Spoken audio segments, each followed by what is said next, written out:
Hello students, मैं कक्षा 9वीं वाले विद्यार्थियों को वार्षिक पेपर के लिए 5 नंबर वाले कुछ महत्वपूर्ण प्रश्न बताने वाला हूं। तो चलो देख लेते हैं। ये सारे प्रश्नों की आप लोग अच्छे से प्रैक्टिस कर लेना, ठीक है। देखो, पहला प्रश्न क्या है। सिद्ध कीजिए किसी त्रिभुज के तीनों अंतःकोणों का योग 180 अंश होता है। तो त्रिभुज वाले टॉपिक में ये प्रश्न मिल जाएगा। और तीनों अंतःकोण को सिद्ध करना बहुत आसान है। एक त्रिभुज बनाना और त्रिभुज बनाने के बाद ए बी सी ले लेना। एक एक कोण क्या हो जाएगा, एक कोण ए, एक कोण बी, एक कोण सी रख लेना।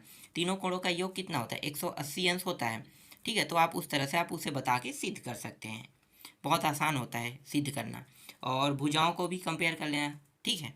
आगे देखो, सिद्ध कीजिए समांतर चतुर्भुज के विकर्ण एक दूसरे को समद्विभाजित करते हैं, ठीक है। समद्विभाजित मतलब दो भागों में बांट देते हैं विकर्ण, ठीक है, सही कह रहा है। त्रिभुज का निर्माण होता है इससे, तो इसको देख लेना, ठीक है। ये भी मिल जाएगा, शायद अध्याय 10-11 का होगा ये, ठीक। जो दो प्रश्न अभी मैंने बताया ना, 9, 10, 11, यही का है ये प्रश्न। और ये तो बहुपद वाले टॉपिक से है ये प्रश्न। तो पी एक्स और क्यू एक्स दिया हुआ है, क्या करना है, दोनों को घटाना है बोल रहा है, ठीक है। तो दोनों को घटाना है, बहुत आसान है, घटा देना है इसको। घटाने पर जो मान आएगा वही उसका उत्तर होगा, P x minus Q x का मान होगा। चलो आगे देखो, चौथा प्रश्न क्या है। वाई का 3 घात माइनस 3 वाई का वर्ग प्लस वाई प्लस 2 में क्या घटाएं कि अंतर वाई 3 वाई का 3 घात प्लस 2 वाई प्लस 1 प्राप्त हो। और हाँ ठीक है, इसके बाद ये ठीक है, ये प्रश्न है यहाँ पे। पांचवा ऊपर में होना था, नीचे में डल गया है। चलो ठीक है, अंतर बताना है, मतलब क्या करना है, चौथा प्रश्न को भी घटाना है, ठीक है। इन दोनों को घटा देना, घटाने पर उत्तर आएगा, वही क्या होगा, इसका फाइनल उत्तर होगा।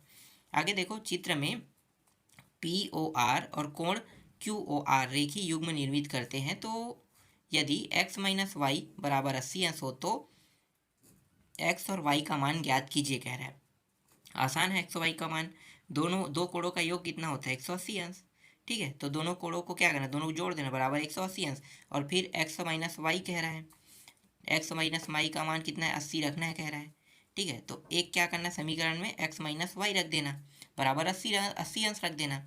उसके बाद क्या करना है, दोनों को घटा देना, ठीक है, या जोड़ देना। जोड़ेगा तो वाई वाई कट जाएगा, घटाओगे तो एक्स एक्स कट जाएगा, तो घटा देना, वाई वाई कट जाएगा, 2x आ जाएगा। तो x एक मान के साथ आप x और y के मान को आसानी से निकाल सकते हैं। आगे देखो, छठवां प्रश्न, कि त्रिभुज के तीनों अंतःकोण, ये तो हो गया है ना, ये मैंने सबसे शुरू में दिया था, हाँ हो गया है, ठीक है, रिपीट आया है यहाँ पे। चलो आगे देखो,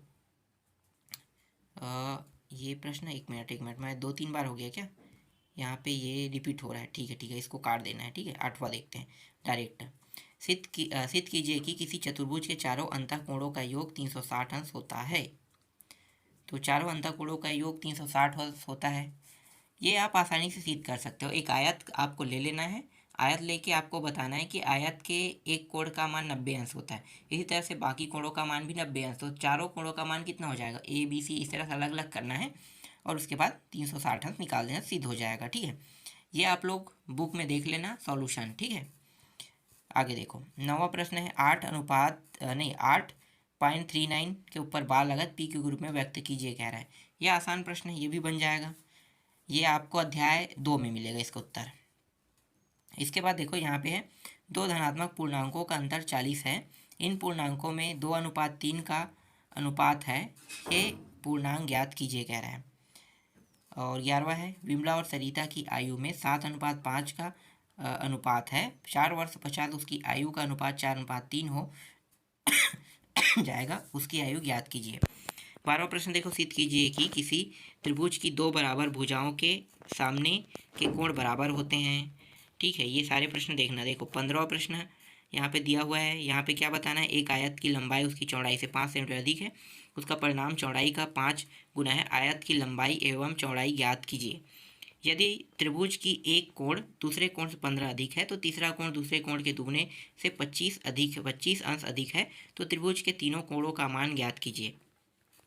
इसके बाद दी गई आकृति यहाँ पे है, तो यहाँ पे x दिया हुआ है और y दिया है, मान बताना है, ठीक है, बहुत आसान है। ये 40 और x अगर दोनों को जोड़ोगे, दोनों का मान कितना होगा, 180 अंश होगा। तो यहाँ पे x का मान 40 आ गया, देखो ऐसे ही मैं बता देता हूँ, 40 आ गया, ठीक है। इसके बाद ये 40 आ गया, ये 30 आ गया, ठीक। अंदर वाला जो मान है, त्रिभुज बना रहे हैं, तो 40 और 3, और तीनों अगर एक त्रिभुज का निर्माण करता है तो 3 कोणों का योग 180 अंश होगा, ठीक है। त्रिभुज के निर्माण में 3 कोणों का योग 180 अंश, तो 40 और 70 है तो कितने की आवश्यकता 110। तो y का मान यहाँ पे ये वाला जो मान है कितना आ जाएगा 110 आ जाएगा। और y के पास क्या होगा 110 और प्लस y करेंगे तो दो कोणों का योग फिर क्या होगा 180 अंश। ठीक है, तो कितना हो जाएगा 70, तो इसका मान 70 आ जाएगा। तो 40 70 आ गया ना, बहुत आसानी से। देखो इस तरह से आपको निकालना है। इसके बाद देखो 5 के 3 क्रमागत गुण जो का योगफल 5 5 5 है, तो ये गुणज याद कीजिए कह रहा है। एक आयत की लंबाई उसकी चौड़ाई से चौड़ाई की दुगनी से एक अधिक है। यदि आयत का परिमाप 110 सेंटीमीटर, तब आयत की लंबाई और चौड़ाई ज्ञात कीजिए। इसी तरह से ये वाला प्रश्न देख लो, यहाँ पे 30 दिया हुआ है और 40 दिया हुआ है। एक्स और वाई के मान ज्ञात कीजिए कह रहा है। ठीक है, तो यहाँ पे देखो एक्स और वाई के मान ज्ञात है। दो बार यहाँ पे वाई वाई हो गए, एक एक्स है ठीक है और एक वाई है। चलो आगे देखते हैं। इसके बाद है एक्स और वाई के मान, यहाँ भी एक्स और वाई के मान निकालना है।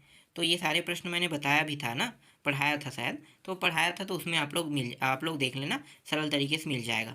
ये सारे प्रश्न आप लोग तैयार कर लेना, ये सभी के सभी आपके वार्षिक पेपर के लिए। अब सिर्फ बचा है 4 नंबर वाले प्रश्न। तो 4 नंबर वाले प्रश्न को भी मैं जल्द से जल्द आपको बता दूंगा और सारे सब्जेक्टों का आपको धीरे धीरे देते रहूँगा। जितने भी महत्वपूर्ण प्रश्न हैं आपको मिल जाएगा।